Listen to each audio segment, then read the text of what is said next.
ಇತ್ತೀಚಿನ ದಿನಗಳಲ್ಲಿ ಬರ್ತಾ ಇರುವಂತ ಕನ್ನಡ ಸಿನಿಮಾಗಳಲ್ಲಿ ಪರಭಾಷೆ ನಟಿಯರೇ ಅತಿ ಹೆಚ್ಚು ಕಾಣಿಸ್ಕೊಳ್ತಾ ಇದ್ದಾರೆ. ಅದರಲ್ಲೂ ನಮ್ಮ ಸ್ಟಾರ್ ನಟರ ಸಿನಿಮಾದಲ್ಲಂತೂ ನಮ್ಮ ಕನ್ನಡದ ನಟಿಯರು ಕಾಣಿಸ್ಕೊಳ್ಳೋದು ತುಂಬಾ ಕಡಿಮೆ ಅಂತ ಹೇಳ್ಬೋದು. ನಮ್ಮ ಕನ್ನಡದ ನಟಿಯರು ನಾಯಕಿಯಾಗಿ ಕಾಣಿಸ್ಕೊಂಡಂತ ಸಿನಿಮಾಗಳು ಬಹು ದೊಡ್ಡದಾಗಿ ಸಕ್ಸಸ್ ಅನ್ನ ಕಂಡು ತಮ್ಮದೇ ಆದಂತ ಫ್ಯಾನ್ ಕ್ರೇಜ್ ಅನ್ನ ಹೊಂದಿದ್ರು. ಒಂದಕ್ಕಿಂತ ಹೆಚ್ಚು ಸಿನಿಮಾಗಳಲ್ಲಿ ನಟಿಸದೆ ಅವಕಾಶಗಳಿಲ್ಲದೆ ಮರೆಯಾದಂಥ ನಾಯಕಿಯರ ಪೈಕಿ ಶ್ವೇತಾ ಕೂಡ ಒಬ್ರು. ಹೌದು, ನಂದ ಲವ್ಸ್ ನಂದಿತಾ ಸಿನಿಮಾದ ನಾಯಕಿ ಶ್ವೇತಾನ ಯಾರು ಕೂಡ ಮರೆಯಕ್ಕಾಗತ್ತೆ ಹೇಳಿ. 2008ರಲ್ಲಿ ಬಿಡುಗಡೆಯಾದಂಥ ನಂದ ಲವ್ಸ್ ನಂದಿತಾ ಸಿನಿಮಾ ಬಹು ದೊಡ್ಡದಾಗಿ ಸೌಂಡ್ ಮಾಡಿತ್ತು ಅಂತ ಹೇಳಿದ್ರೆ ತಪ್ಪಾಗಲ್ಲ. ಈ ಸಿನಿಮಾದಲ್ಲಿ ನಾಯಕ ನಟರಾಗಿ ನಮ್ಮ ಲೂಸ್ ಮಾದ ಯೋಗಿ ಅವರು ಕಾಣಿಸ್ಕೊಂಡ್ರೆ, ನಾಯಕ ನಟಿಯಾಗಿ ನಮ್ಮ ಶ್ವೇತಾ ಅವರು ಕಾಣಿಸ್ಕೊಂಡಿದ್ರು.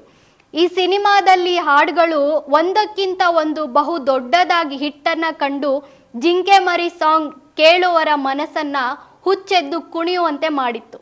2008ರಲ್ಲಿ ಈ ಸಿನಿಮಾ ಬಹು ದೊಡ್ಡದಾಗಿ ಸಕ್ಸಸ್ ಅನ್ನ ಕಂಡಿತ್ತು ಅಂತ ಹೇಳಿದ್ರೆ ತಪ್ಪಾಗಲ್ಲ. ನಂದ ಲವ್ಸ್ ನಂದಿತಾ ಸಿನಿಮಾದ ನಾಯಕಿಯಾಗಿ ಕಾಣಿಸ್ಕೊಂಡಂತ ಶ್ವೇತಾ ಅವರು ಒಂದಕ್ಕಿಂತ ಒಂದು ಹೆಚ್ಚಾಗಿ ಸಿನಿಮಾಗಳಲ್ಲಿ ಯಾಕೆ ಕಾಣಿಸ್ಕೊಳ್ಳಿಲ್ಲ ಅನ್ನೋ ಪ್ರಶ್ನೆಗೆ ಈಗ ಅವರಿಂದಾನೇ ಉತ್ತರ ಸಿಕ್ಕಿದೆ. ನಂದ ಲವ್ಸ್ ನಂದಿತಾ ಸಿನಿಮಾದ ನಂತರ ಅವರಿಗೆ ಸಿಕ್ಕಿದ್ದು ಹೆಸರು ಮಾತ್ರ ಹೊರತು ಅವಕಾಶಗಳಲ್ಲ. ಅವಕಾಶಗಳ ನಿರೀಕ್ಷೆಯಲ್ಲಿ 4 ವರ್ಷ ಕಾಯ್ತಾ ಇದ್ದ ಶ್ವೇತಾ ಅವರಿಗೆ ನಮ್ಮ ಕನ್ನಡದಲ್ಲಿ ನಿರಾಶೆ ಉಂಟಾಗಿ ತಮಿಳು ಇಂಡಸ್ಟ್ರಿಗೆ ಪಾದಾರ್ಪಣೆಯನ್ನು ಮಾಡ್ತಾರೆ. ತಮಿಳಿನಲ್ಲಿ ಒಂದರ ಮೇಲೊಂದು ಸಿನಿಮಾ ಮಾಡಿ ವಿಜಯ್ ಸೇತುಪತಿ, ವಿಜಯ್ ತಳಪತಿ, ಸಿದ್ಧಾರ್ಥ್, ನಿತಿನ್ ಹೀಗೆ ಸ್ಟಾರ್ ನಟರ ಜೊತೆ ಆ್ಯಕ್ಟ್ ಮಾಡಿ ಸೈ ಅನ್ನಿಸ್ಕೊಂಡ್ರು. 30ಕ್ಕಿಂತ ಹೆಚ್ಚು ಸಿನಿಮಾಗಳಲ್ಲಿ ಆ್ಯಕ್ಟ್ ಮಾಡಿದ್ದಾರೆ ಅನ್ನೋ ಖುಷಿ ವಿಷಯ. ಆದರೆ ನಮ್ಮ ಕನ್ನಡದ ನಟಿ ನಮ್ಮ ಕನ್ನಡದಲ್ಲಿ ಒಂದೇ ಸಿನಿಮಾ ಮಾಡಿದ್ದಾರೆ ಅನ್ನೋದು ಬೇಸರದ ಸಂಗತಿ. ಹಾಗಂತ ಶ್ವೇತಾ ಅವರು ನಮ್ಮ ಕನ್ನಡದಲ್ಲಿ ಪ್ರಯತ್ನ ಪಟ್ಟಿಲ್ಲ ಅಂತೇನಲ್ಲ. ನಮ್ಮ ಕನ್ನಡದಲ್ಲಿ ಪ್ರಯತ್ನ ಪಟ್ಟು ಚಾಮರಾಜಪೇಟೆ ಅನ್ನೋ ಸಿನಿಮಾದಲ್ಲಿ ನಾಯಕಿಯಾಗಿ ರೀ ಎಂಟ್ರಿನ ಕೊಟ್ಟಿದ್ರು. ಆ ಸಿನಿಮಾ ಕೂಡ ಕಾರಣಾಂತರಗಳಿಂದ ಅರ್ಧಕ್ಕೆ ನಿಂತೋಯ್ತು.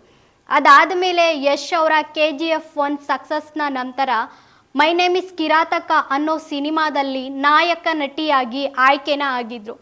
ಅದು ಕೂಡ ಹಲವಾರು ಕಾರಣಾಂತರಗಳಿಂದ ಆ ಸಿನಿಮಾ ಅರ್ಧಕ್ಕೆ ನಿಂತು ಹೋಯಿತು. ಇದಾದ ನಂತರ ಶ್ವೇತಾ ಅವರು ಹೆಚ್ಚಾಗಿ ಎಲ್ಲೂ ಕಾಣಿಸ್ಕೊಳ್ಳೇ ಇಲ್ಲ. ಇತ್ತೀಚೆಗೆ ರಿಲೀಸ್ ಆದಂಥ ಮಂಗಳವಾರಂ ಸಿನಿಮಾದಲ್ಲಿ ಮತ್ತೆ ಕಾಣಿಸ್ಕೊಂಡ್ರು ಅನ್ನೋದು ಖುಷಿಯ ವಿಷಯ. ಸದ್ಯಕ್ಕೆ ಶ್ವೇತಾ ಅವರ ಕೈಯಲ್ಲಿ ಒಂದು ತಮಿಳು ಹಾಗೂ ತೆಲುಗು ಸಿನಿಮಾ ಇದೆ. ನಮ್ಮ ಕನ್ನಡದ ನಟಿಯರು ಬೇರೆ ಭಾಷೆಯಲ್ಲೂ ನಟಿಸ್ತಾ ಇದ್ದಾರೆ ಅನ್ನೋ ಖುಷಿ ವಿಷಯ. ಆದರೂ ನಮ್ಮ ಕನ್ನಡದಲ್ಲಿ ನಮ್ಮ ಕನ್ನಡ ನಟಿಯರಿಗೆ ಅವಕಾಶಗಳಿಲ್ಲದೆ ಬೇರೆ ಭಾಷೆಗಳಲ್ಲಿ ನಟಿಸ್ತಾ ಇದ್ದಾರೆ ಅನ್ನೋದು ದುಃಖದ ವಿಷಯ. ಬೇರೆ ಭಾಷೆ ನಟಿಯರಿಗೆ ಅತಿ ಹೆಚ್ಚು ಸಂಭಾವನೆ ಕೊಟ್ಟು ಕರೆತರೋ ಬದಲು ನಮ್ಮ ನಟಿಯರಿಗೆ ಅವಕಾಶಗಳು ಸಿಗ್ಲಿ ಅನ್ನೋದು ನಮ್ಮ ಅಭಿಪ್ರಾಯ. SSTV ಸಿನಿಮಾ ಜಗತ್ತಿನ ಕ್ಷಣ ಕ್ಷಣದ ಸುದ್ದಿಯೊಂದಿಗೆ.